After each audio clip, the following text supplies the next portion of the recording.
Hare Krishna everyone, we're continuing to read The Science of Self-Realization, a book by His Divine Grace, Srila A.C. Bhakti-Vedanta Swami Prabhupada, Chapter 2, Choosing a Spiritual Master, and today we're starting the section entitled The Absolute Necessity of a Spiritual Master. So yesterday we read the introduction. This is a speech given at the Vyasa Puja, the advent of Srila Bhaktisiddhanta Saraswati Goswami by Srila Prabhupada. Sakshadharitvena samastar shastrair yuktas tatha bhavyata eva sadbhi kintu praborya priya eva tasya vande guru shri charanaravindam. Quote, in the revealed scriptures, it is declared that the spiritual master should be worshipped like the Supreme Personality of Godhead, and this injunction is obeyed by pure devotees of the Lord. The spiritual master is the most confidential servant of the Lord. Thus, let us offer our respectful obeisances unto the lotus feet of our spiritual master. Unquote. Gentlemen, on behalf of the members of the Bombay branch of the Gaudiya Math, let me welcome you all, because you have so kindly joined us tonight in our congregational offerings of homage to the lotus feet of the world teacher, Acharya Deva, who is the founder of this Gaudiya mission and is the President Acharya of Shri Shri Vishva Vaishnava Raja Sabha. I mean, my eternal divine master, Paramahamsa Parivrajaka Shri Srimad Bhaktisiddhanta Saraswati Goswami Maharaja. 62 years ago, on this auspicious day, the Acharya Deva made his appearance by the call of Thakur Bhakti Vinod at Shri Kshetra Jagannath Dham at Puri. Gentlemen, the offering of such a homage as has been arranged this evening to the Acharya Deva is not a sectarian concern, for when we speak of the fundamental principle of Guru Deva or Acharya Deva, we speak of something that is of universal application.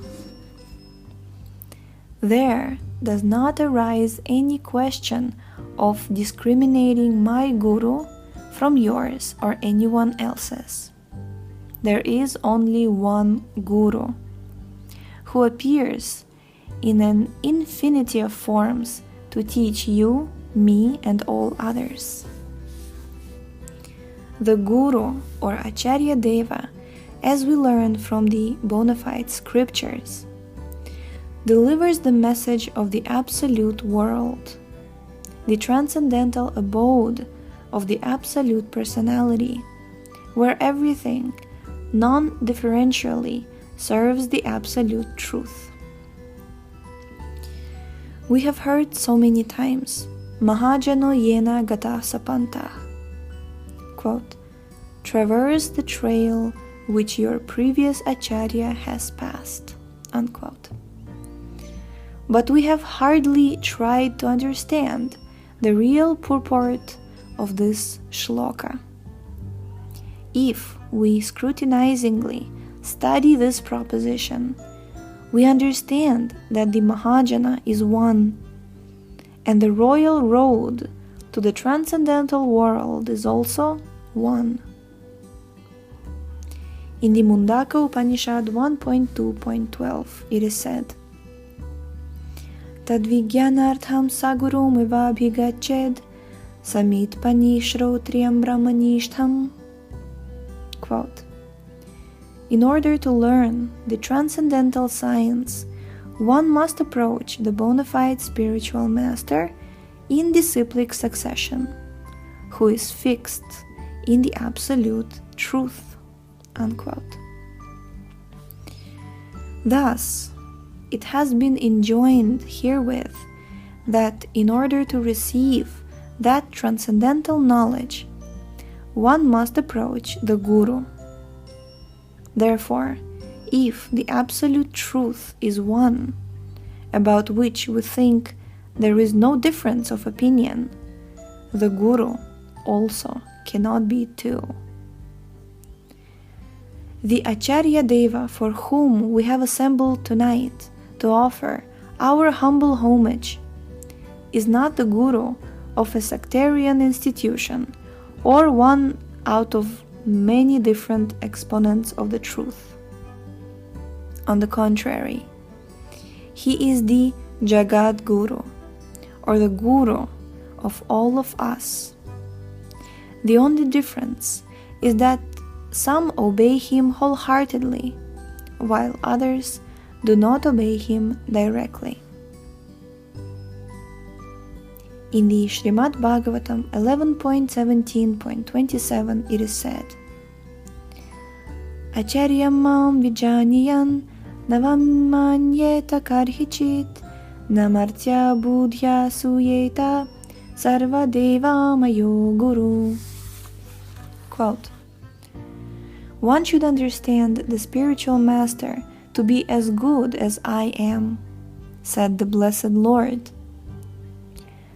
Nobody should be jealous of the spiritual master or think of him as an ordinary man, because the spiritual master is the sum total of all demigods. This was a quote from Srimad Bhagavatam. That is, the Acharya has been identified with God himself. He has nothing to do with the affairs of this mundane world. He does not descend here to meddle with the affairs of temporary necessities, but to deliver the fallen conditioned souls, the souls or entities who have come here to the material world with a motive of enjoyment by the mind and the 5 organs of sense perception. He appears before us to reveal the light of the Vedas and to bestow upon us the blessings of full-fledged freedom, after which we should hanker at every step of our life's journey. Jai. The transcendental knowledge of the Vedas was first uttered by God to Brahma, the creator of this particular universe. From Brahma, the knowledge descended to Narada, from Narada to Vyasadeva, from Vyasadeva to Madhva, and in this process of disciplic succession, the transcendental knowledge was transmitted by one disciple to another, till it reached Lord Gauranga, Sri Krishna Chaitanya, who posed as the disciple and successor of Sri Ishvara Puri. The present Acharya Deva is the 10th disciplic representative from Sri Rupa Goswami, the original representative of Lord Chaitanya, who preached this transcendental tradition in its fullness.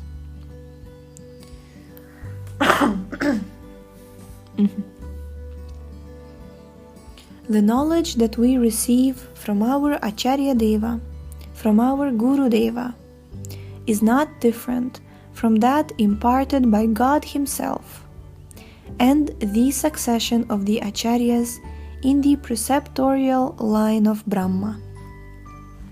We adore this auspicious day as Sri Vyasa Puja Tithi, because the Acharya is the living representative of Vyasadeva, the divine compiler of the Vedas, the Puranas, the Bhagavad Gita, the Mahabharata, and the Srimad Bhagavatam. One who interprets the divine sound or Shabda Brahma by his imperfect sense perception cannot be a real spiritual guru, because in the absence of proper disciplinary training under the bona fide acharya, the interpreter is sure to differ from Vyasadeva, as the Mayavadis do.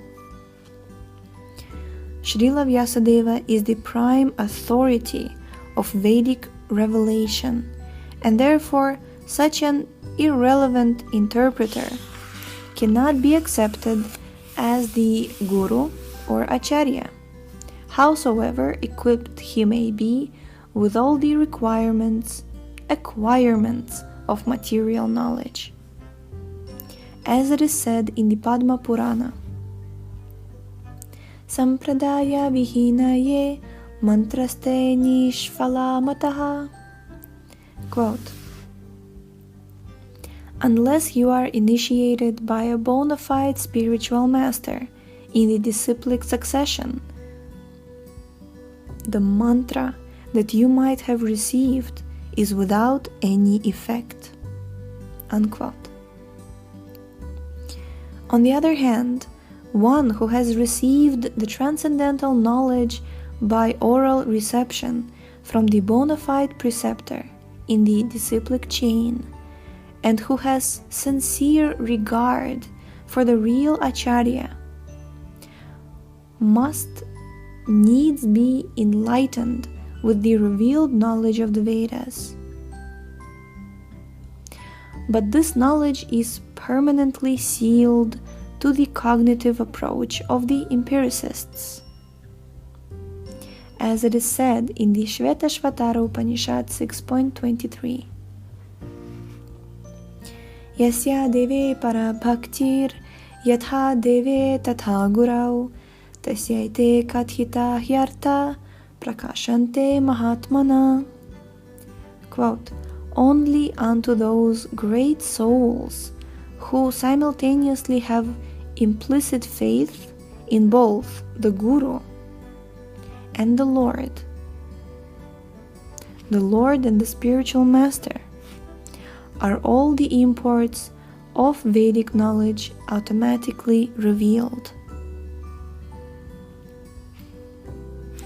Gentlemen, our knowledge is so poor, our senses are so imperfect, and our sources are so limited that it is not possible for us to have even the slightest knowledge of the absolute region without surrendering ourselves at the lotus feet of Sri Vyasadeva or his bona fide representative.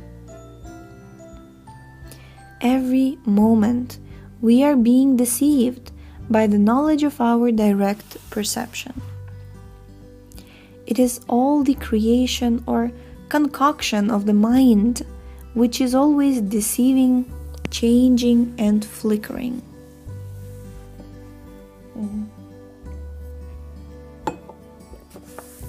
We cannot know anything of the transcendental region by our limited, perverted method of observation and experiment.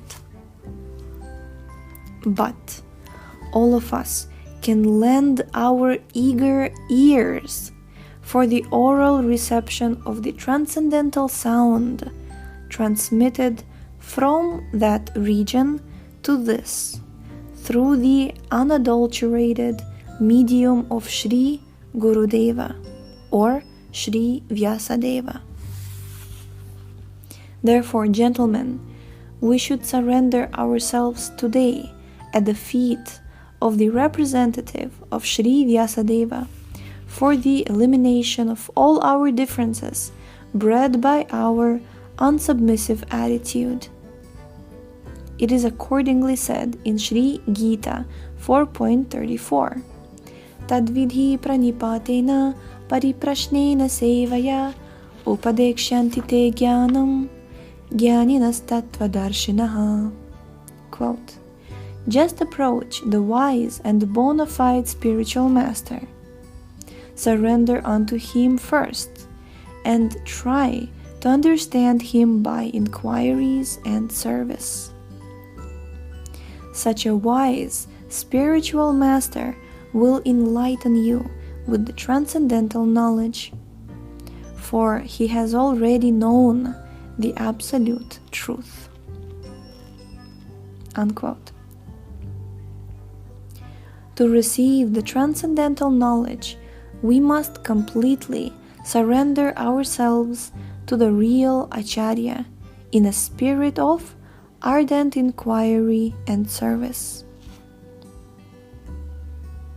Actual performance of service to the Absolute under the guidance of the Acharya is the only vehicle by which we can assimilate the transcendental knowledge. Today's meeting for offering our humble services and homage to the feet of the Acharya Deva will enable us to be favored with the capacity for assimilating the transcendental knowledge so kindly transmitted by him to all persons without distinction. To all persons without distinction. Gentlemen, we are all more or less proud of our past Indian civilization, but we actually do not know the real nature of that civilization. We cannot be proud of our past material civilization, which is now 1,000 times greater than in days gone by. It is said that we are passing through the age of darkness, the Kali Yuga. What is this darkness? The darkness cannot be due to backwardness in material knowledge, because we now have more of it than formerly. If not we ourselves, our neighbors, at any rate, have plenty of it. Therefore, we must conclude that the darkness of the present age is not due to a lack of material advancement, but that we have lost the clue to our spiritual advancement, which is the prime necessity of human life and the criteria of the highest type of human civilization. Throwing of bombs from airplanes is no advancement of civilization from the primitive, uncivilized practice of dropping big stones on the heads of enemies from the tops of hills. Improvement of the art of killing our neighbors by means of machine guns and poisonous gases is certainly no advancement from primitive barbarianism,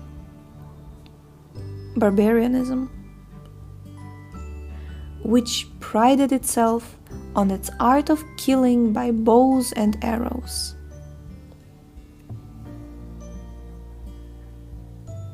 Nor does the development of a sense of pampered selfishness prove anything more than intellectual animalism.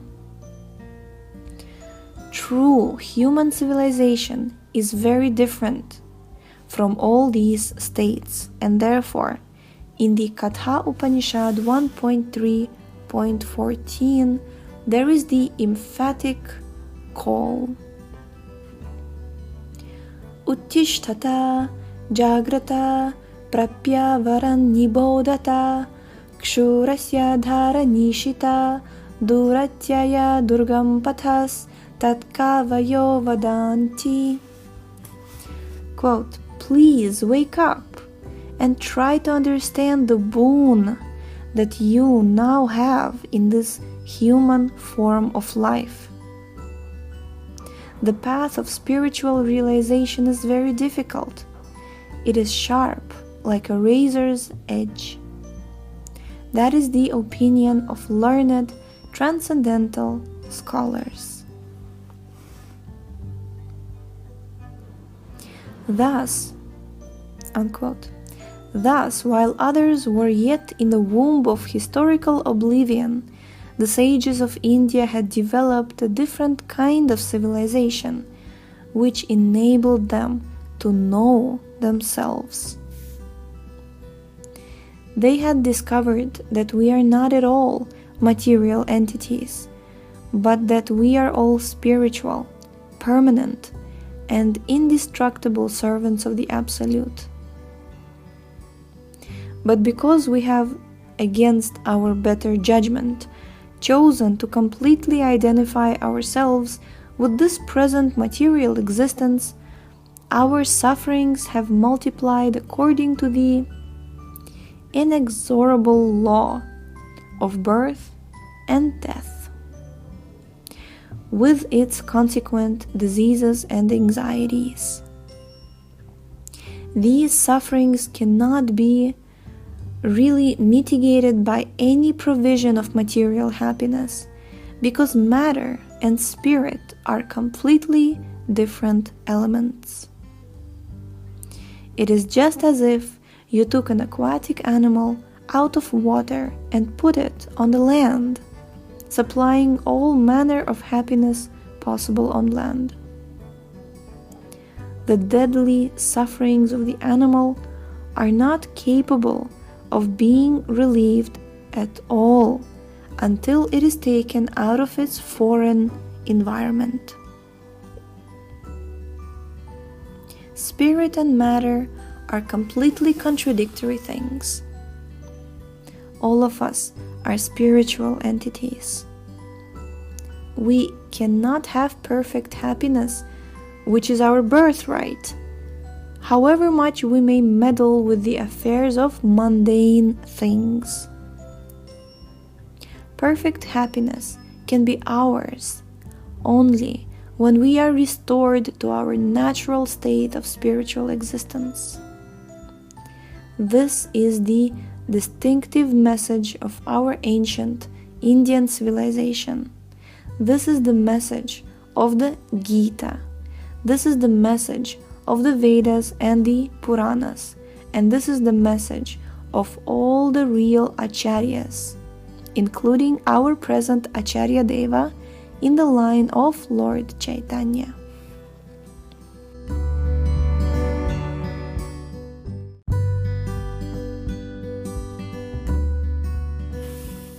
We're going to stop here for today. Thank you so much for tuning in. The link to this book is in the description. Please check out our website shravanamdiaries.com, and we shall see you tomorrow. Hare Krishna.